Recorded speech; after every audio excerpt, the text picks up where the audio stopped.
নমস্কার বন্ধুরা, মেঘার সাথে বাঙালিয়ানাতে আপনাদের সবাইকে স্বাগত।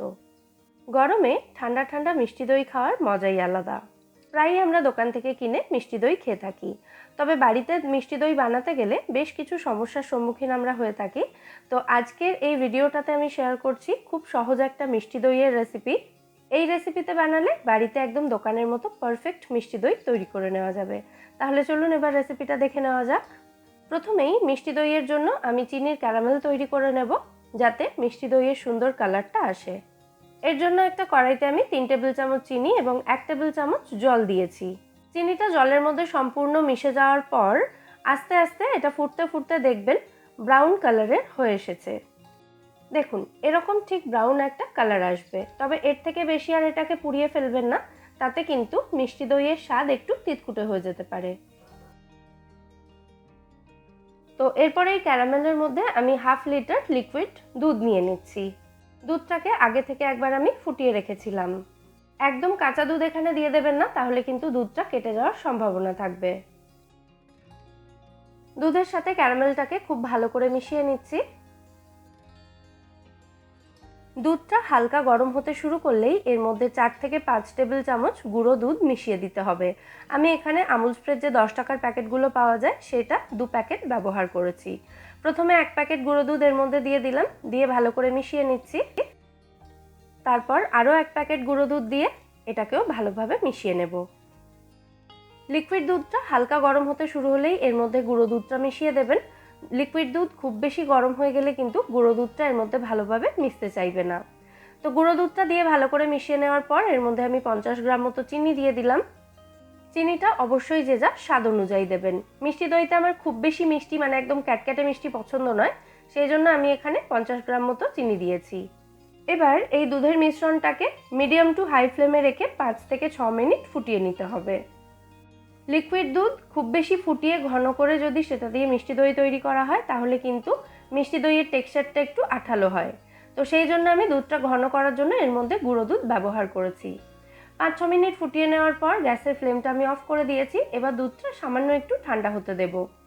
তো এই দুধের মিশ্রণটা যতক্ষণে একটু ঠান্ডা হচ্ছে ততক্ষণে আমি মিষ্টি দইয়ের বীজ হিসাবে টক দইটা রেডি করে নেব।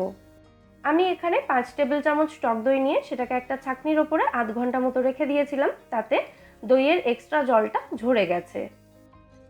এবার এই জল ঝরানো টক দইটাকে একটা বাটির মধ্যে নিয়ে এটাকে ভালো করে ফেটিয়ে নিতে হবে। এই মিষ্টি দই তৈরির সমস্ত উপকরণের মধ্যেই খুব বেশি জল জলে ভাব থাকা কিন্তু চলবে না, তাতে দই থেকে জল ছাড়তে পারে। প্রথমেই দেখলেন লিকুইড দুধটাকে একটু ঘন করার জন্য আমি তার মধ্যে গুঁড়ো দুধ অ্যাড করেছি। আপনারা লিকুইড দুধ একটু বেশি পরিমাণে নিয়ে সেটাকে ফুটিয়ে ফুটিয়ে ঘনও করে নিতে পারেন। আর এখানে টক দইটা থেকেও কিন্তু আমি এক্সট্রা জলটা ঝরিয়ে নিলাম, তাতে কোনো উপকরণে খুব বেশি জল জলে ভাব থাকলো না, ফলে এই মিষ্টি দই থেকে কিন্তু জল কাটার কোনো সম্ভাবনাই থাকবে না। টক দইটা ভালো করে ফেটানো হয়ে গেছে, এটাকে আমি সাইডে রেখে দিচ্ছি। আর এতক্ষণে দুধের এই মিশ্রণটার গরম ভাবও কিন্তু অনেকটা কমে গেছে। দুধটা কিন্তু অবশ্যই গরম হতে হবে, তবে এতটা গরম হতে হবে যাতে এই দুধের মিশ্রণের মধ্যে একটা আঙুল ডুবিয়ে অন্তত 5-6 সেকেন্ড আমরা গরমটা সহ্য করতে পারি। দুধের এই মিশ্রণটা কিন্তু একেবারে ঠান্ডা করে ফেলা চলবে না। তো এবার এই দুধের মিশ্রণের মধ্যে আমি ফেটিয়ে রাখা টক দইটা দিয়ে দিচ্ছি, দিয়ে ভালো করে মিশিয়ে নেব। একটা তারের হুইস্কারের সাহায্যে আমি এটাকে খুব ভালো করে মিশিয়ে নিচ্ছি, যাতে এটা ভালোভাবে মিশে যায়।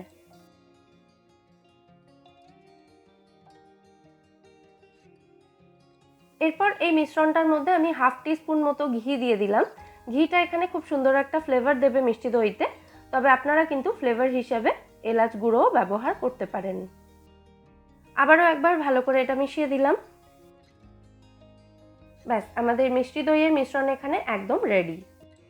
মিষ্টি দই পাতার জন্য আমি এখানে 5টা ছোট ছোট সেরামিকের পাত্র নিয়ে নিয়েছি। আপনারা কোনো কাঁচের পাত্রেও কিন্তু দই পাততে পারেন, অথবা মাটির পাত্রেও কিন্তু খুব ভালো মিষ্টি দই তৈরি হয়। যাই হোক, এবার এই সেরামিকের পাত্রগুলোতে দইয়ের মিশ্রণটা আমি ঢেলে দিচ্ছি।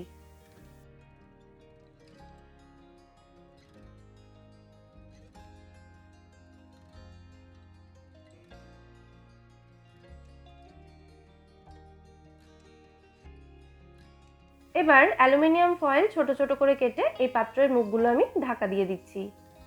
ঢাকা দেওয়ার জন্য আপনারা ছোট ছোট বাটিও ব্যবহার করতে পারেন।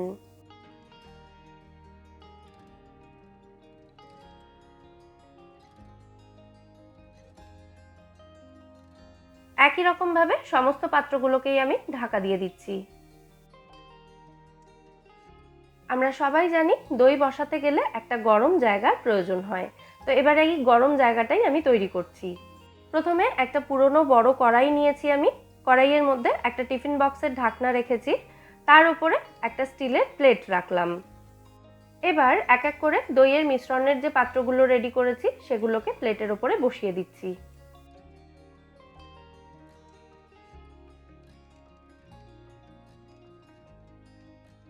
এই প্লেটে 3টে পাত্রের জায়গা হয়েছে। তো এবার এই পাত্রগুলোর ওপরে আমি আরও একটা প্লেট রেখে বাকি 2টো পাত্র এই প্লেটের ওপরে রাখছি। যেহেতু কড়াইটা বড় সেহেতু সমস্ত পাত্রগুলোই আমি একসাথে দিয়ে দিচ্ছি।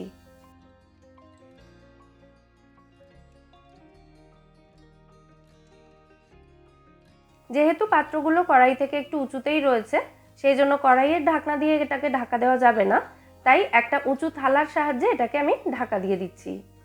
এবার একদম লো ফ্লেমে রেখে কড়াইটাকে গ্যাসে বসিয়ে রাখতে হবে 20 থেকে 25 মিনিট মতো। এতে কড়াইটা ভালোভাবে গরম হয়ে যাবে এবং দইটা তাতে ভালোভাবে বসে যাবে। প্রায় 25 মিনিট মতো কড়াইটা গ্যাসে বসিয়ে রাখার পর এবার আমি গ্যাসের ফ্লেমটা অফ করে দিলাম। তবে কড়াইয়ের ঢাকনাটা আমি এক্ষুনি খুলছি না, কড়াইটা পুরোপুরি ঠান্ডা হওয়ার পরেই কড়াইয়ের ঢাকনাটা খুলবো। কড়াইটা পুরোপুরি ঠান্ডা হওয়ার পর দইয়ের পাত্রগুলোকে আমি কড়াই থেকে বের করে নিয়েছি। এবার একটা পাত্রের ঢাকা খুলে নিয়ে আমি একটু দেখিয়ে দিচ্ছি। দেখুন, দইটা কিন্তু খুব ভালো মতো বসে গেছে। দেখুন, দেখেই আশা করি বুঝতে পারছেন দইটা খুব ভালো মতো বসেছে। তো এবার এই দইয়ের পাত্রগুলোকে 2-3 ঘন্টা মতো ফ্রিজে রেখে দিতে হবে, যাতে দইটা ভালো মতো সেট হয়ে যায়।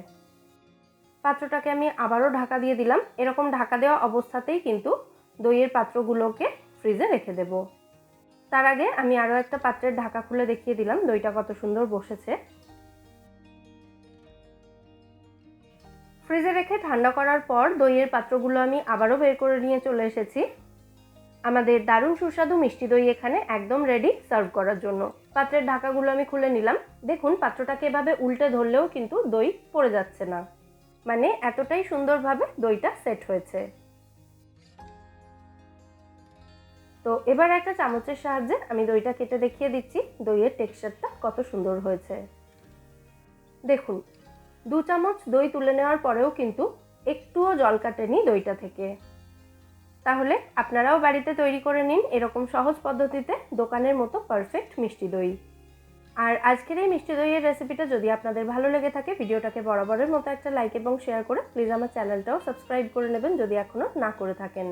সাথেই পাশে থাকা বেল আইকনটা ক্লিক করে অল নোটিফিকেশন অপশনটাও অবশ্যই অন করে দেবেন সমস্ত নিত্য নতুন রেসিপি ভিডিওর আপলোড নোটিফিকেশন সবার আগে পাওয়ার জন্য। আজকের মতো এখানেই বিদায় নিচ্ছি। ফিরে আসবো নতুন কোনো রেসিপি নিয়ে। সবাই সুস্থ থাকবেন, ভালো থাকবেন এবং সবাইকে খুব ভালো রাখবেন।